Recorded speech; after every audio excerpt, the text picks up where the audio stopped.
So I just want you to stand here right now, just so people know we're not the same person. This is a lot of awesome boldness right now. Yes, it is a bold, brash boldness. People keep coming up to me, you're running for mayor of Parsippany. No, I'm not. Thank you very much. You do not know what it means to me to stand over here with two of my close friends from around 2 decades. I got a chance to get very close to Tammy and Phil Murphy really on one of my low points in my life. I had just lost the race to be mayor of the city of Newark, and I really recommend to everybody here that if you're going to have a spectacular failure, have a documentary team there to capture it. Made for a great movie. Then I got it on a high again. It got nominated for an Academy Award, then low because it lost to a movie called March of the Penguins. I mean, come on. Wow. Awful. I'm a vegan, but I make an exception for penguin meat. It's just somebody's there. Cory eats penguins. No, no, I don't. But what an honor is it for me to stand there with two people who are noble of character, who I met at a low point of my life when they called me up and invited me to come down to their home for dinner at a time that I was living as a bachelor, and a hot meal I would probably go anywhere for it. But I went to their home, and they just sat me down and said, hey, look, you may feel low, you may feel like you're beaten, but God's not done with you yet. You have a future, young man. We are going to stand with you in this time of trial, but we're going to stand with you every step of the way, because you're going to get back into it, and life does not judge you by how many times you fall down, but by your willingness to get up. Right. And so they have shown me that they are not fair weather friends. They have shown me what character is about, and I'm just grateful to be able to stand here with what is a dream for me, that at the end of a long, difficult period for our state, I really do believe that they are rising like a North Star for many of us that have been looking for hope in our communities, in our towns, in our counties. And would you please just give another round of applause for Phil and Tammy Murphy. In the last 24 hours, I have been in South Jersey campaigning last night in Camden. I've been in North Jersey in Bergen County. I had the privilege of being with Tammy. We jumped in the car from one campaign event to another, and I just asked her, how are your kids doing? You know, it's hard on your children. And she's like, hard on them. They're out there fighting and campaigning as well. It's a tremendous first family that we're going to have. I want to say for Michael, the other thing that was really moving to me, and Michael and I don't have a long personal relationship and friendship, but what it means to me to see in this time where we have leaders standing up at the highest offices in our land and just showing a mean-spiritedness. I still remember the dark day for me where I still had hope. I was sitting up on the bandstand when the president was being sworn in, and I still had hope. I've heard all my life, listened to recordings or read transcripts of great inaugural addresses. I still remember one of my favorite was Lincoln's second inaugural address, with malice towards none, with charity towards all. And then I sit there hoping that there'll be a unifying message for our country, bringing us together. And instead I heard with malice towards many and charity towards very, very few. I heard about an American carnage as opposed to nothing to fear but fear itself. At a time where we're seeing toxic teenage-like tweets, at a time where we see people trying to find wedge issues and dividing us, for me to stand here and hear a man stand and talk about love, driving out hate, talking about light, and to appeal to the better angels of our nature. And to have him literally say, I want Republicans supporting me. This is not a partisan rally. This is a rally for this great town that I look to represent. That's what we should be looking for on our elected officials. I just want to say right now, our nation can never become a country where the highest aspiration we have for ourselves is that we are a nation of tolerance, where we just tolerate each other. I mean, that's not what we were called to do, to just stomach each other's right to be different, that somehow if you you disappear off the face of the earth. Tolerance says I'm no better off or worse off. Right. The reality is we were called for a greater ideal than that.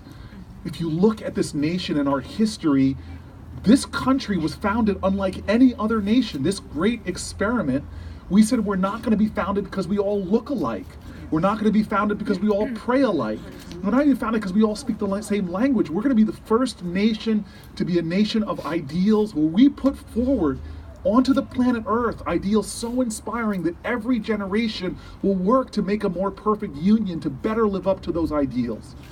And since we knew at our founding that we didn't have those bonding agents of race or religion or the common descendancy, our founders said in that first Declaration of Independence, they actually made a powerful declaration of interdependence. They literally ended that with saying the only way we're going to make it as a country is if we make an unusual commitment to one another. And that's why they ended that document with saying that we must mutually pledge to each other our lives, our fortunes, and our sacred honor. And it is incredible to me to get the privilege of going around with our next first family. That's right. And to stand here with a beautiful bald man. It is an honor to stand here with his team that's running and with other folks who are not running because of their party. They're not running because of vanity. They're running because they love their community, their town, their state.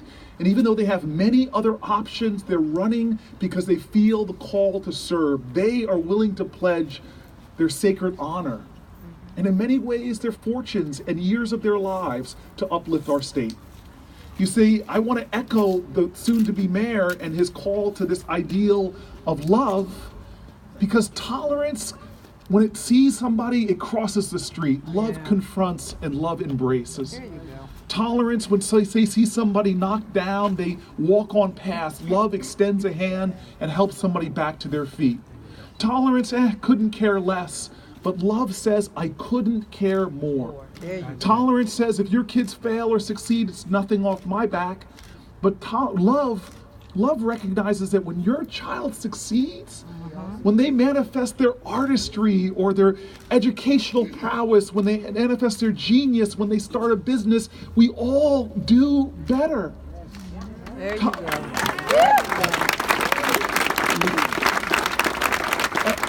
And love understands that old African principle that if you want to go fast, go alone, but if you want to go far, go together. There you go. I am so excited. From here in Parsippany to the entire state of New Jersey, I am so excited that we have leaders that want to bring us together again. Leaders will They want to bring us to a common purpose. They want to bring us to a common vision. They want us to get us all working together one more time. And so I just want to end by making one more point that I've learned when it comes to the ideals of love.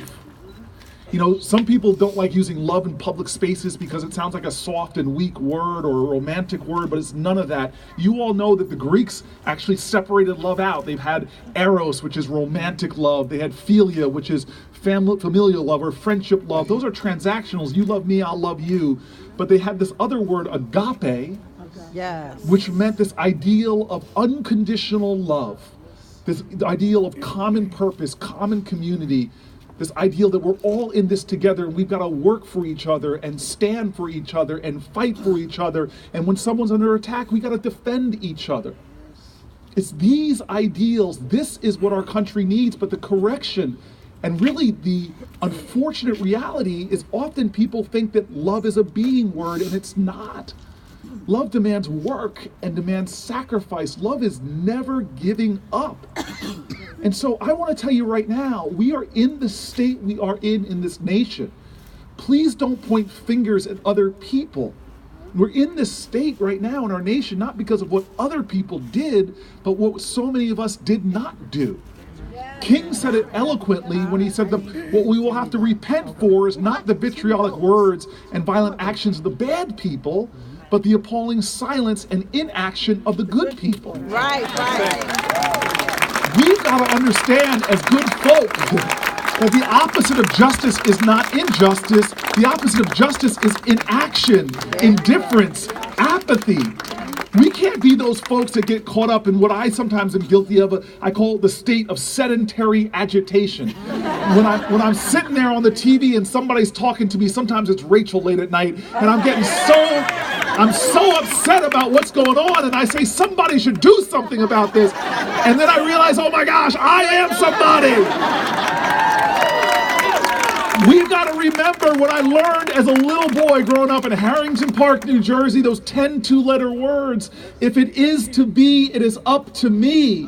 We've got to be those folks that says, I can't change the world, but today, and especially Tuesday, I can make a world of change for somebody. I have the power, and I'm not going to surrender it and fall into that trap of Alice Walker, who says the most common way people give up their power is not realizing they have it in the first place. Yes. I'm not going to be one of those people that allows my inability to do everything to undermine my determination to do something. I'm not going to ask the world to change if I'm not going to be the first person to step up and make a change.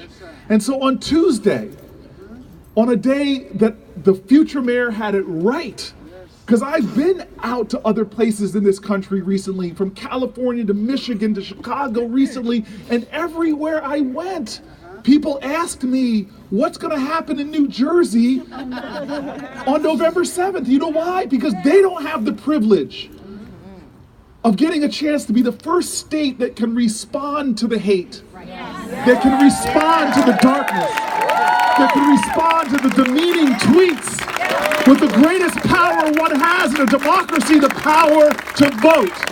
And so I want to ask you right now, on Tuesday, are we going to act like lovers of this democracy? Are we going to say no to tolerance and yes to love? On Tuesday, are we going to say no to just unity and yes to a United States of America?